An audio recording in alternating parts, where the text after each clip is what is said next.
Finite element analysis is essential for all engineers to know, as it is a useful tool for analysing complex structural systems. You don't necessarily need to know how it is actually derived from first principles, but there are things that you need to know about FEA to make sure you don't fall into the trap of using it as a black box.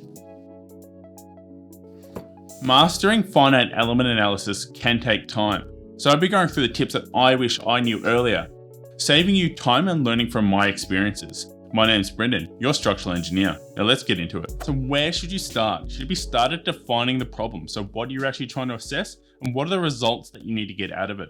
And when defining the problem, it's about building up on a simplified method. So starting with that simplified hand comp, building up into a 1D frame, then moving into that 3D assessment to making sure that you're already back-checking along the way to make sure the results are aligning. They won't be 100% correct, but they will give you a ballpark of the assessment. And what type of analysis are you trying to do? Are you trying to look at a static assessment, a buckling assessment, a modal assessment, or a dynamic? And making sure you're setting up the model correctly for those situations. So that's where I've said in my previous video about GLAD, about geometry, loads, analysis, and design. It allows you to make sure that you're defining the problem correctly. You should always be looking for simplifying the model, about breaking down those 1D and 2D elements wherever possible. You need to be careful to making sure that you're not oversimplifying the assessment. So where do you need the results and refining the meshes in those locations? Are you actually checking deflections correctly? So just say if you've got a big column and it's a stick frame in the middle. It's only a finite element, especially if it's a frame, so it can deflect through the structure. When in reality, it's got a depth to it where it shouldn't be able to deflect through those regions, making the deflections unrealistic. And sometimes in certain models, it may mean that you need to assess it in a different way. For example, if you're using RAM concept, it only assesses punching shear if you do a framed element. But then how can you also assess the deflections properly? There's either two ways. You can either make two models, one where you're assessing deflection and one where you're assessing punching shears. But there's also an over and under in RAM concept. So what you can do as a pro tip is model the walls over to get the deflections correctly, but model the frames under to making sure that you're assessing that punching shear accurately. That simplification will help you analyze the structure easier. So if you've got frame elements such as header beams, it's much easier to have a header beam as a frame section than a plated element. But you need to be a little careful here, because if you make the header beam always framed, but it's a really deep section, for example, if it's twice the depth as its length, it's more of a strut and tie system than a flexural analysis. So you need to make an assessment, is it a flexural assessment or a strut and tie assessment? And typically strut and tie assessments are more accurate as a plated system. Doesn't mean if you're flipping that difference between the 1:4 ratio between strut and tie and flexure that you straight jump into a plated system, as it will add a lot of complexity to your assessment if you make plates for all the header beams.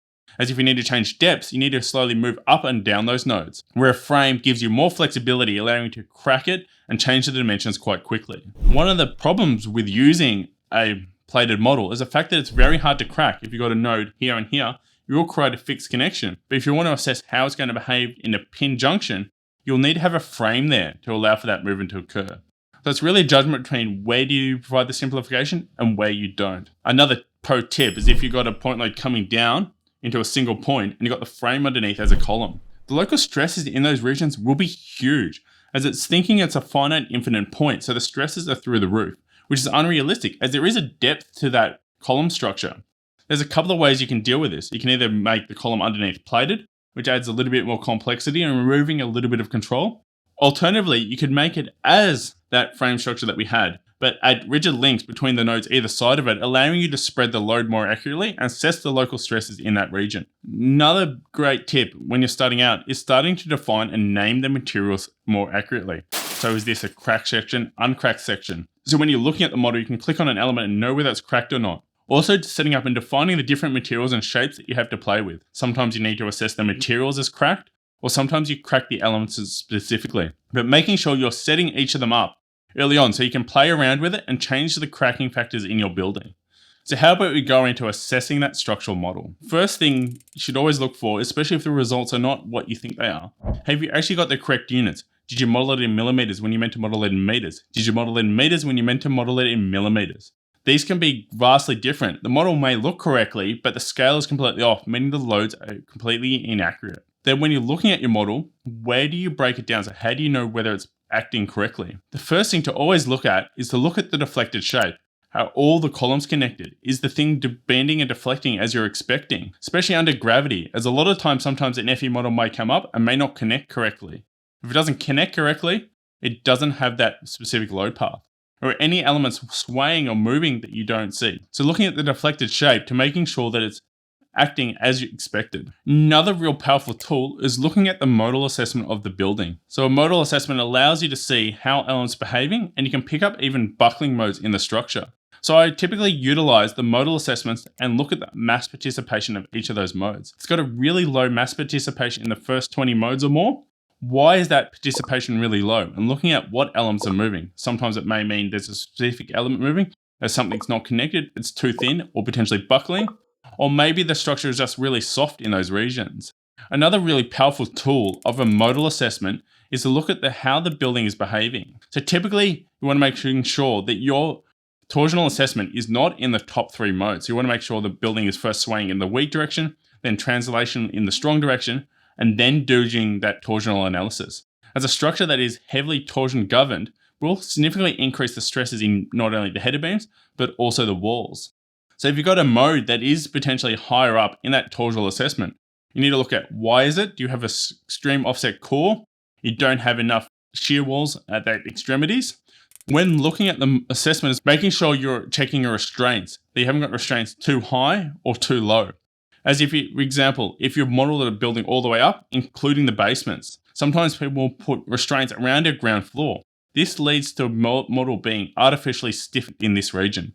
This can need to lead to results being higher or lower in your lateral case. How can they be higher? Surely that restraint helps you out. But it stiffens up your building, and how the building rocks and moves will significantly impact the loads from a structural assessment.